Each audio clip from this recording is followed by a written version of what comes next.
Powerful حلقوں کے ساتھ تعلقات کی وجہ سے ان کو معلومات بھی بہت زیادہ ہوتی ہیں۔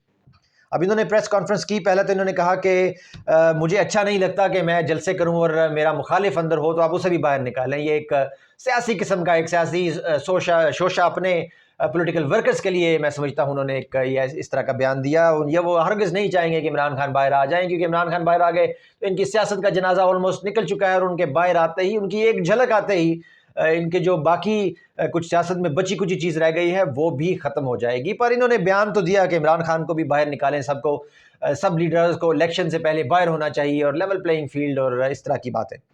اگلی بات جو بہت اہم ہے، جس کی طرف میں آپ سب کی توجہ دلانا چاہتا ہوں، انہوں نے کہا کہ پاکستان میں اب حالات اس طرح کے بن گئے ہیں کہ الیکشن ترجیح نہیں ہے، اور حالات کو بہتر کرنا ترجیح ہونی چاہیے پاکستان کی۔ بہت اہم بات، یعنی آئین کیا کہتا ہے، قانون کیا کہتا ہے، 90 دن میں الیکشن کی بات، پاکستان کی عوام کیا چاہتی ہے، پاکستان کی عوام کے کیا جذبات ہیں، پاکستان کی اکانومی کے لیے کیا کچھ نہیں ان کو پرواہ۔ بس انہوں نے یہ بات کر دی ہے کہ اس ٹائم الیکشن اہم نہیں ہے، یعنی یہ چاہتے ہیں کہ الیکشن ملتوی ہو جائیں، یا شاید ان کو خبر ہے کہ الیکشن ملتوی ہی ہونے ہیں، اور پہلے ہی انہوں نے ایسی بات کر دی، کیونکہ پاسٹ میں بھی ہم دیکھتے ہیں جب بھی یہ کوئی ایسی بات کرتے ہیں تو فیوچر میں ہم دیکھتے ہیں کہ وہ بات زیادہ دفعہ ویسی ہی ہو جاتی ہے، اور ہم سمجھتے ہیں کہ شاید یہ بہت دور اندیش آدمی ہے، حالانکہ ان کے تعلقات بھی جیسا کہ میں نے پہلے عرض کیا کہ پاورفل حلقوں سے کافی بہتر ہیں، تو ان کو معلومات ہوتی ہے کافی زیادہ۔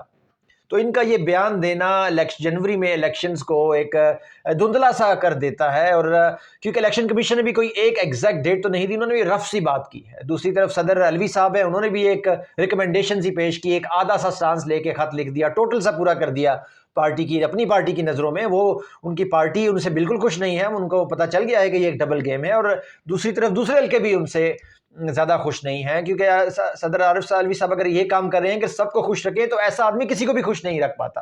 اپنا ایک جو پرنسپل سٹانس ہے، عزت اسی کی ہوتی ہے، اور پریزیڈنٹ علوی صاحب اس میں ناکام رہے ہیں۔ اب پریزیڈنٹ علوی صاحب نے بھی کوئی ایگزیکٹ ڈیٹ نہیں دے رہی، وہ بھی خاموش بیٹھے ہیں، پی ٹی آئی کے احتجاج کے باوجود خاموش بیٹھے ہیں۔ الیکشن کمیشن نے بھی ایک رف سی ڈیٹ دے دی ہے۔ مولانا فضل الرحمان صاحب جیسے معلومات رکھنے والے لوگ بھی اس طرف اشارہ دے رہے ہیں کہ الیکشن ملتوی ہو سکتے ہیں۔ اس کے بعد بلاول بھٹو صاحب نے بھی اپنے ورکرز کو کہا کہ آپ گھر گھر جا کر الیکشن مہم کریں، بغیر الیکشن شاید ہوں گے نہیں۔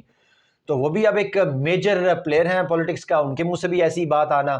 پھر آپریشنز کا شروع ہو جانا ایلیگل امیگرینٹس کے خلاف، دوسری طرف اکنامک ریفارمز کے لیے جنرل آصف منیر کا ایک آپریشن جو کہ کافی حد تک اس کو ارلی سٹیجز میں کامیابیاں بھی مل رہی ہیں، پاکستان کے لیے خوشائند بات ہے۔ ڈالر نیچے آ رہا ہے، سونے کی قیمت نیچے آ رہی ہے، جو وہ اپنی جگہ پہ ایک آپریشن انیشل سٹیجز میں ہے، اب اس کو روک کے آپ ایک نئی چیز شروع کر دیں تو وہ بھی شاید وہ سمجھیں کہ یہ مناسب نہیں ہے۔ حالانکہ الیکشن میں سمجھتا ہوں ہی پاکستان کے مسائل کا حل ہے، جب ایک اچھی نمائندہ حکومت، جو کریڈیبل نمائندہ حکومت آ جائے گی تو معاشی استحکام کے لیے کوئی بھی آپریشن ہے اس میں بہت تیزی سے وہ آگے بڑھے گا، اور اس کی جو پاور ہے وہ ایمپلیفائی ہو جائے گی۔ تو اب دیکھنا یہ ہے کہ مولانا فضل الرحمان صاحب کی یہ پیشن گوئی، یہ بات، ان کی یہ پریس کانفرنس آگے جا کر اس کا کیا اثر آتا ہے، اور الیکشن اپنے وقت پر تو ظاہراً وقت نومبر تھا وہ تو نہیں ہو رہے، اب جنوری میں بھی ہوتے ہیں یا نہیں۔ اب اگلی بات کرتے ہیں پاکستان تحریک انصاف پر جاری کریک ڈاؤن کی۔ آج ایک امپورٹنٹ ایک اور ڈیولپمنٹ اس میں آئی کہ تحریک انصاف کے کچھ لیڈروں کو اشتہاری قرار دے دیا گیا۔ اس میں پاکستان تحریک انصاف کے 5 رہنما شامل ہیں۔ انسداد دہشت گردی عدالت لاہور نے سابق وفاقی وزیر حماد اظہر سمیت پاکستان تحریک انصاف کے 5 رہنماؤں کو 9 مئی کے فسادات کے مقدمات کی کارروائی میں شامل ہونے سے مسلسل ناکامی پر اشتہاری قرار دے دیا۔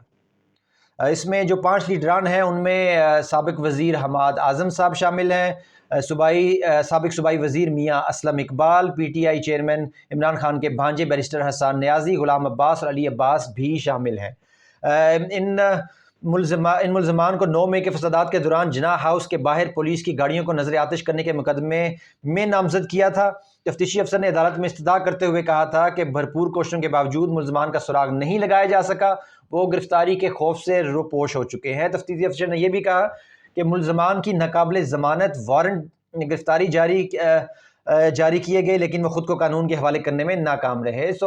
عدالت نے ان لیڈران کو اشتہاری قرار دے دیا ہے۔ اب یہ بھی ایک بہت بڑا سیٹ بیک ہے پاکستان تحریک انصاف کے لیے. اگر جنوری میں الیکشنز ہیں اور الیکشنز نے قریب ہیں اور پاکستان تحریک انصاف کوشش کر رہی ہے کہ اپنی الیکشن کیمپین شروع کر سکے, ابھی تک ناکام رہی ہے کیونکہ عوام ان کے جو سپورٹرز ہیں وہ خوف کا شکار ہیں. ان میں غم و غصہ ضرور ہے مگر خوف تو ہے, تمام لیڈران کو پکڑا جا رہا ہے. جو بھی پی ٹی آئی کا نام بھی لیتا ہے اس کو بھی اٹھانے یا پولیس یا کوئی ڈالا آ جاتا ہے. اور اب تو اغوا برائے بیانات کا ایک نیا سلسلہ شروع ہو گیا ہے جس کو پی ٹی آئی نے اچھے طریقے سے کاؤنٹر کرنے کے لیے ایک نئی پالیسی بنا دی ہے. ان کے جو بڑے میجر لیڈران ہیں وہ خود ہی انہوں نے اپنے ویڈیو بیانات قرآن کو سامنے رکھ کر جاری کرنا شروع کر دیے ہیں کہ انہیں عمران خان نے نہیں بھڑکایا, اور پہلے ہی کاؤنٹر کر رہے ہیں کہ بعد میں اگر کوئی زور زبردستی سے اغوا کر کے ان کے بیان دلوایا جائے تو اس کی کوئی حیثیت نہ ہو, اس کا زہر پہلے سے ہی ختم ہو جائے. اب دیکھنا یہ ہے کہ یہ ان کی پالیسی کتنا کامیاب ہوتی ہے, آنے والے کچھ دن ہمیں بتا دیں گے. ناظرین, یہ آج کی میجر ڈیولپمنٹس تھیں. یہ ویڈیو دیکھنے کا بہت شکریہ. پاکستان زندہ باد. اللہ حافظ.